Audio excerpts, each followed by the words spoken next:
মেহেরবান খোদা তাআলা, শুকরিয়া। খোদার কাছে লাখো শুকরিয়া।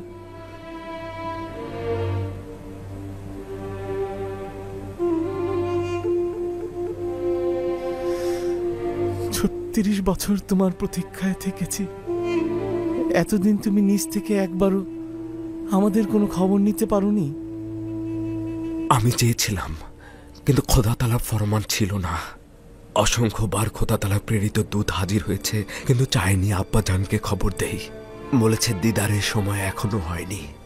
কখন দিদারের সময় হবে? বিচ্ছেদের বেদনায় তো আমরা শেষ হতে চলেছি।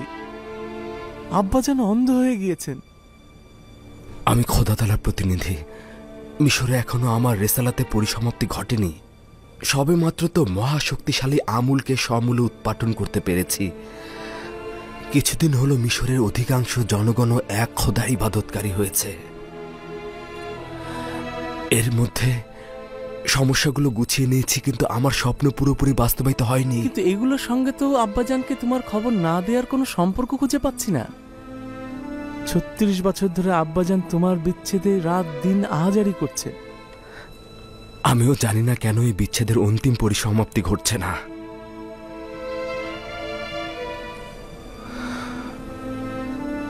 বলছিলে আব্বাজান আমার অনুপস্থিতিতে প্রচুর কান্না করেছে। হ্যাঁ, তাই। তোর সঙ্গে নিশ্চয় অন্তরঙ্গ হয়েছে। একদিনের জন্য আমার দূরত্ব সে সহ্য করতে পারেন না। তোমার বৈশিষ্ট্যগুলো সে আমার ভিতরে অন্বেষণ করেন। তোমার চেহারা সে আমার ভিতরে খুঁজে বেড়ান। এমনকি তোমার ঘ্রাণও আমার থেকে নেয়ার চেষ্টা করেন। আমার অনুমান যে আমি এই বিচ্ছেদ বেদনার কারণটা বুঝতে পারছি। আচ্ছা, কারণ কি? আচ্ছা, আমাদের পূর্বপুরুষ হজরত ইব্রাহিম ও চাচা ইসমাইলের ঘটনা কি শুনেছিস? অসংখ্যবার শুনেছি। তোমার উদ্দেশ্য কি ইসমাইলের কোরবানি? একইভাবে আমাদের আব্বাজানেরও কিন্তু কিছু হেকায়েত রয়েছে। শোন, আমি তোকে মিশরে রেখে দিতে চাইছি। তোর কি সম্মতি রয়েছে?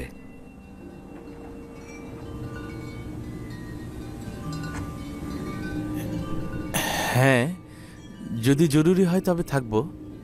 খোদার পয়গম্বর ও আজিজ মিশর হিসাবে আমি সবসময় তোমার ফরমান মেনে চলব। হ্যাঁ, আসলে দুটি কারণে মিশরে থাকবি। প্রথমত, আব্বাজানের উচিত তার ইসমাইলদের কোরবানি করা, যাতে এই বিরহের অবসান ঘটে। আমাদের দুজন থেকে বিচ্ছেদ না ঘটলে তার এটা হবে না। আর দ্বিতীয় কারণটি হচ্ছে, এতে করে আমাদের ভাইয়েরা অবশ্যই তওবা করবে। তোকে হারানোর জন্য তওবা, তোকে নিয়ে এসে আবার ফিরিয়ে না নিয়ে যাবার জন্য তওবা, আমানতের খেয়ানত করার জন্য তওবা, তোকে সঠিকভাবে দেখাশোনা ও হেফাজত না করার জন্য তওবা। কিন্তু আমাকে হারানোর মানে তো আব্বাজানের জন্য শেষ পরিণাম দেখে আনা।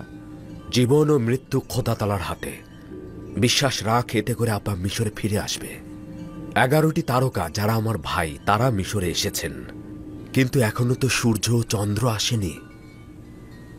তোকে এখানে রাখার জন্য আমি একটি পরিকল্পনা খুঁজে বের করব। আমার কাছে থাকবি তো? হ্যাঁ, যদি তুমি ফরমান দাও তাহলে অবশ্যই থাকব। ভাইজানদের কাছে ফিরে যা। তারা হয়তো সন্দেহ করছে। যদি সওয়াল করে তাহলে বলবি যে আজিজে মিশর বলেছে তোমাদের গমের বস্তাগুলো প্রস্তুত রয়েছে, চাইলে সকালে রওনা হতে পারবে। আচ্ছা, ঠিক আছে। খোদা হাফেজ।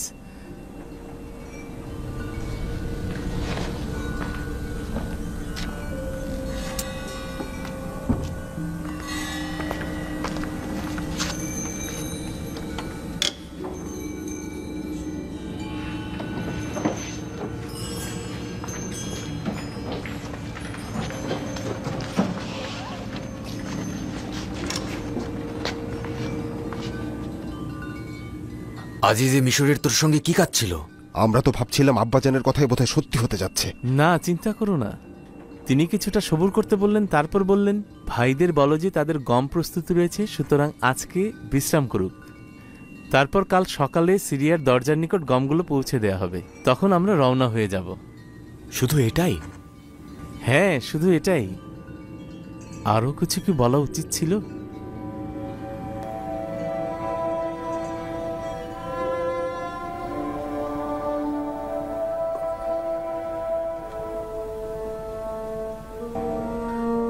হে পরওয়ারদিগার, আমি আমার ভাইজানদেরকে তওবা করানোর জন্য এবং আব্বাজানের দিল থেকে আমিও আমার ভাইকে বিচ্ছিন্ন করার জন্য বেনিয়ামিনকে আমার নিকট রাখতে চাইছি। তাকে রাখার উপায় আমাকে বলে দিন।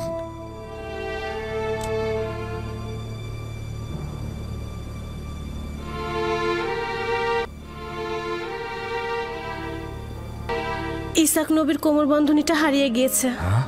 ইউসুফকে যখন আমি এখানে নিয়ে এলাম, তোমরা কি কেউ কোমর বন্ধনীটি দেখেছো? সম্ভবত ইউসুফ এখানে আসার আগেই কোথাও লুকিয়ে রেখে এসেছে। এমনও তো হতে পারে ইউসুফ আগ্রহের বশবর্তী হয়ে এখানে আসার সময় ওটা নিয়ে এসেছে। এসব কি বলছো? ইউসুফ এরকম কাজ করতে পারে না। কোমর বন্ধনী এখানে। কেনানের অধিবাসী, তোমরা সকলে দেখেছো আমি আমার চুরি যাওয়া জিনিস খুঁজে পেয়েছি। খুবই ভালো, খুবই ভালো। কোমর বন্ধনী পেয়েছো, গ্রহণ করো আর চলে যাও। বিষয়টা এত সহজ নয় ভাই আমার। তুমি হয়তো কেনানের সব নিয়ম কানুন ভুলে গেছো। এখানকার সকল অধিবাসী নিশ্চয়ই জানেন কেনানের আইন ও ঐতিহ্য অনুযায়ী যদি কেউ চুরির জিনিস খুঁজে পায় তবে চোরকে 4 বছর পর্যন্ত গোলাম হিসেবে রাখতে পারে।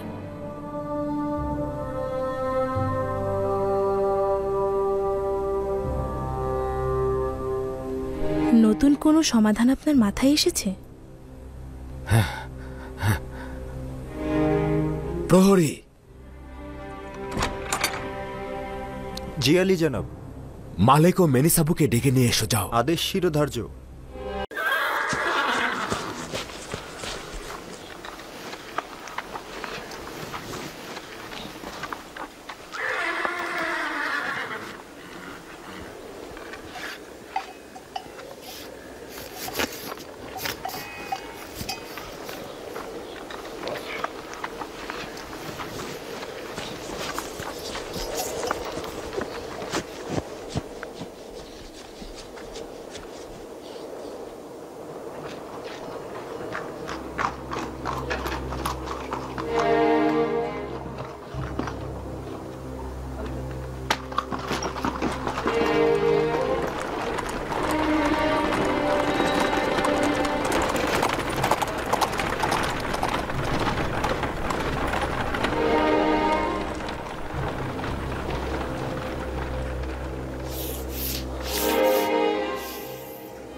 অভিশাপ তোর উপরে বেনিয়ামিন, এটা কি করলি তুই? লজ্জা করছে না তোর?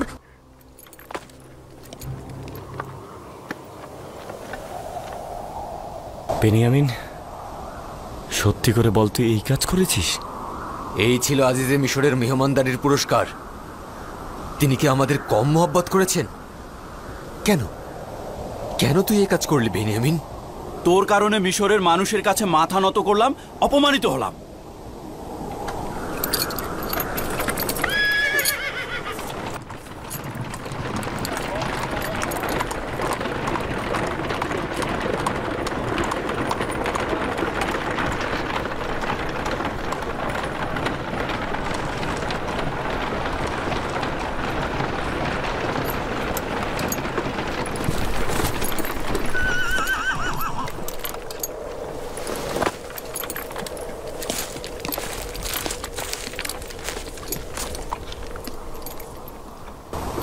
তার কাছে পাওয়া গিয়েছে।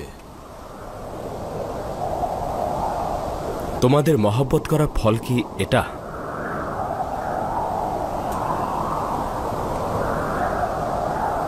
আমরা আজিজে মিশরের কাছে ক্ষমা ভিক্ষা চাইছি। বেনিয়ামিন যে চুরি করেছে এতে অবাক হওয়ার কিচ্ছু নেই। ওর বড় ভাইও চোর ছিল। আমাদের দাদাজান ইসাক নবীর কোমর বন্ধটি সে ফুপুর কাছ থেকে চুরি করেছিল।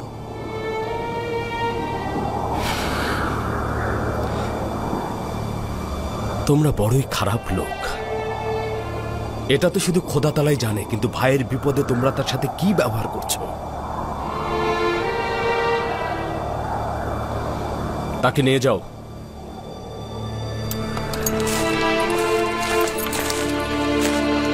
নিয়ে যাও তাকে।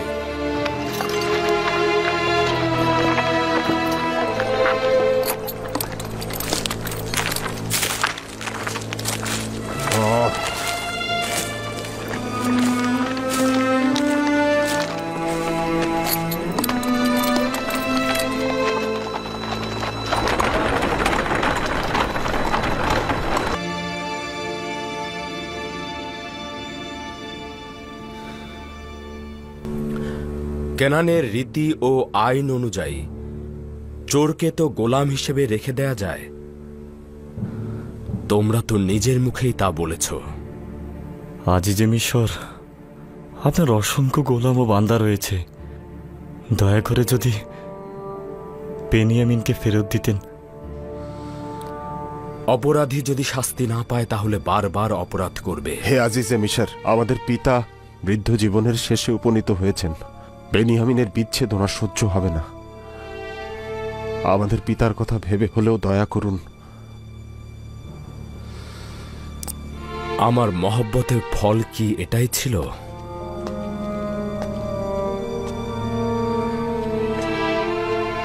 তোমার ভাইয়ের অবশ্যই শাস্তি পাওয়া উচিত হবে। শুধুমাত্র তোমাদের দিকে চেয়ে আমি এতটুকু আদেশ দেব যাতে দৌড়া মারা না হয়। আমাদের ভেতর থেকে একজনকে আপনি গোলাম হিসেবে রাখুন। আমাকেই না হয় রাখুন আপনি গোলাম হিসেবে। শুধু বেনিয়ামিনকে আপনি আজাদ করে দিন, তাকে আব্বাজানের কাছে যেতে দিন। নিঃসন্দেহে আপনার মহানুভবতে দিয়ে আমাদের কাজটি আঞ্জাম দেবেন। তোমরা পয়গম্বরের পুত্রগণ আজিজে মিশরের কাছে কি চাইছো? আপনার গোলাম দরকার। আমাদের মধ্যে যে কেউ এটা হতে পারে। আমার গোলামের কি দরকার? খোদা তাআলার কাছে পানা চাইছি। আমি আমার নিজের জিনিস বেনিয়ামিনের কাছে পেয়েছি, এখন তার জায়গায় অন্য কাউকে শাস্তি দেব? এর ফলে তো আমি জুলুমকারী হিসেবে পরিচিত হব। অপরাধী অবশ্যই আনুগত্য পোষণ ও তওবা করবে, নতুবা আমি তাকে কঠিন শাস্তি দিতে বাধ্য হব।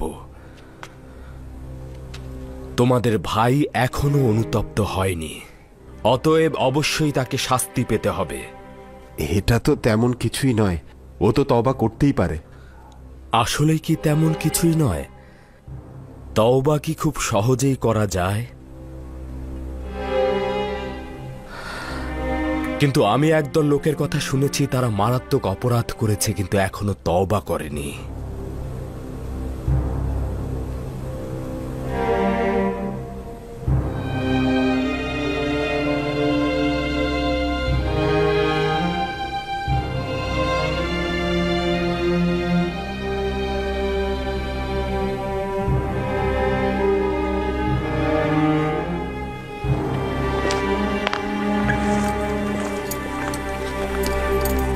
যথেষ্ট হয়েছে, এবার বন্ধ কর। যদি কোনরূপ ঝামেলা করো এখান থেকে জিন্দা ফিরতে পারবে না। এখান থেকে চলে যাও, যাও।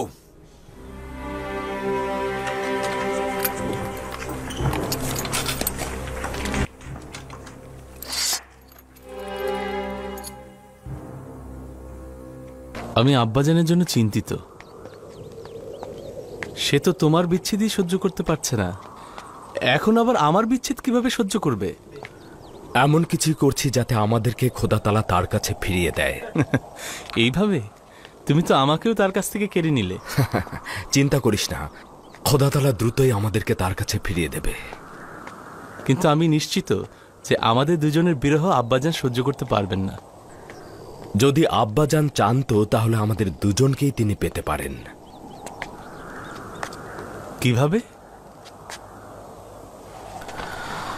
তোর কি স্মরণে আছে যে গতকালকে আমি আমাদের পূর্বপুরুষ হজরত ইব্রাহিম খালিকের ঘটনা বলেছিলাম? হ্যাঁ, আমাদের চাচা হজরত ইসমাইলকে কোরবানি দেওয়ার ঘটনা। আমাদের পূর্বপুরুষ হজরত ইব্রাহিম যদি ইসমাইলকে কোরবান না করত তাহলে তাকে ফেরত পেত না। সে দিল থেকে ইসমাইলকে কোরবানি করেছিল, তাই তাকে ফেরত পেয়েছে। কিন্তু আমাদের আব্বাজান এখনো তার ইসমাইলদেরকে কোরবান করেননি। তার মানে এই কারণেই খোদা তাআলা তোমার আর আব্বাজানের মধ্যে বিচ্ছেদ ঘটিয়েছেন এবং তোমাদের মধ্যে মিলন ঘটাননি। ঠিক এই কারণে যতবার চেয়েছি আব্বাজানকে খবর দেব, কিন্তু খোদা তাআলা বাধা দিয়েছে। তাহলে আশা করা যায় যে এবার বিরহ বিচ্ছেদের অবসান ঘটবে। আমার তাতে কোনো সন্দেহ নেই। আব্বাজান যখন আমাদের দুজনকে হারাবে তখন আবার ফিরে পাবে। চিন্তা করিস না, অতি দ্রুতই আব্বাজানের সঙ্গে মোলাকাত হবে।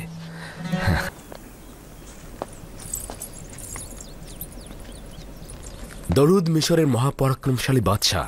দরুদ খোদার নবী। খোশামদেদ বানু। খোশামদিদ বানু। আসুন আসুন। কি হলো হাকিম ইউজারসিফ, আমাদের কম স্মরণ করছো মনে হয়? হয়তো নতুন কোনো চিন্তা ইউজারসিফকে মশগুল করে রেখেছে। যদি জানতাম স্ত্রী সন্তান ইউজারসিফকে এত মাশগুল করে রাখবে, আমাদের থেকে এত গাফেল করে রাখবে, তাহলে তো বিবাহের অনুমতি দিতাম না। তিনি অন্য একটি কারণে এখন একটু ব্যস্ত রয়েছেন মহামান্য বাদশাহ। তাহলে তো অনুমান ঠিকই আছে। না বানু, আপনার অনুমান একেবারেই সঠিক নয়। আজিজে মিশরের মশগুলের কারণ হচ্ছে তার ভাইয়েরা। তোমার ভাইয়েরা? জি, মহান খোদা তাআলার করুণায় আমি আমার ভাইদেরকে 30 বছর পরে পেয়েছি। এটা তো খুব ভালো খবর। ইউজারসিফকে অভিনন্দন জানাই। তোমার আব্বাজান হজরত ইয়াকুব নবীর কি খবর? এখনো তার দিদারের তৌফিক আমার হয়নি, কিন্তু ভাইদের সঙ্গে এর মধ্যেই 2 বার মোলাকাত হয়েছে। তারা এখন কেনানে আছে। তাদের সঙ্গে তোমার আব্বাজানকে নিয়ে আসছে না কেন? এখানে আমরা তাদের সাহায্য করতে পারবো। জি, আমিও তেমনটি চাইছি, কিন্তু এর আগে মহামান্য বাদশার অনুমতি প্রয়োজন। হজরত ইয়াকুব নবী মিশরের চরণধলি দিবেন, এটা তো গর্বের বিষয়। মিশরের আসল মালিক তুমি, আমার কাছে অনুমতি চাইছো? যত দ্রুত সম্ভব নিয়ে এসো। ভেবেছিলাম ওয়াসেনাতের এশকে মাশগুল রয়েছ, এখন আবার নতুন করে জুলেখার এশক। আমরা তো ভেবেছিলাম আমাদের ভুলে যাওয়ার কারণ এটাই। আপাতত সে ভিন্ন মাসুকের রহস্য উন্মোচনে মাশগুল রয়েছে। আমাকে নিয়ে সে এখন একেবারেই ভাবছে না। ভুল করেছে। ইউজারসিফ তো খোদা থেকে আলাদা নয়। জুলেখাকে এখানে ডেকে নিয়ে এসো।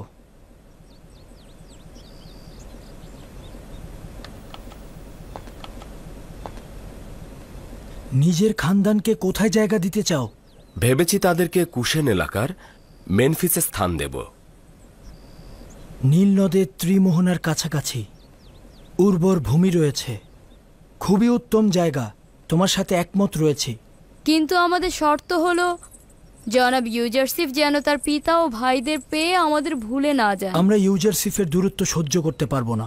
আমাদের প্রতি জুলুম করো না। এটি মহামান্য বাদশার বিশেষ অনুগ্রহ।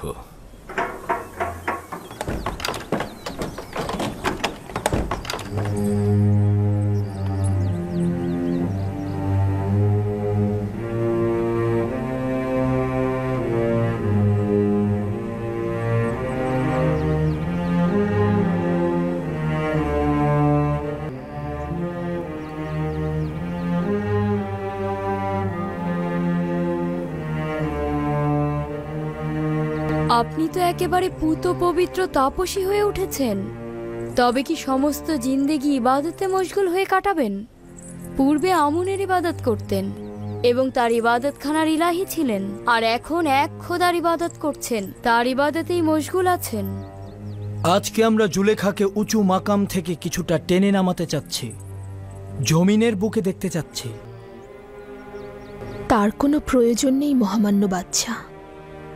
এখনো দুনিয়ার জেলখানায় দেহ ও মন বন্দী হয়ে আছে।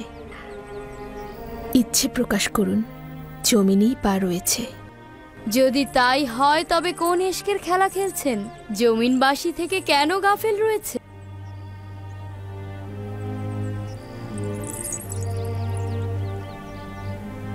জমিনবাসী তো সকলের সেজদার পাত্র। জুলেখার গাফেলতিতে তার মর্যাদার কোনো হেরফের হবে না। আমরা চাই না এই গাফেলতি অব্যাহত থাকুক। কেন ইউজারসিফের সহধর্মিণী হিসেবে নিজেকে কবুল করছো না? ঠিক তাই, আমরাও মিশরের মন্ত্রী মহোদয় জনাব ইউজারসিফের জন্য আপনার পানি প্রার্থী।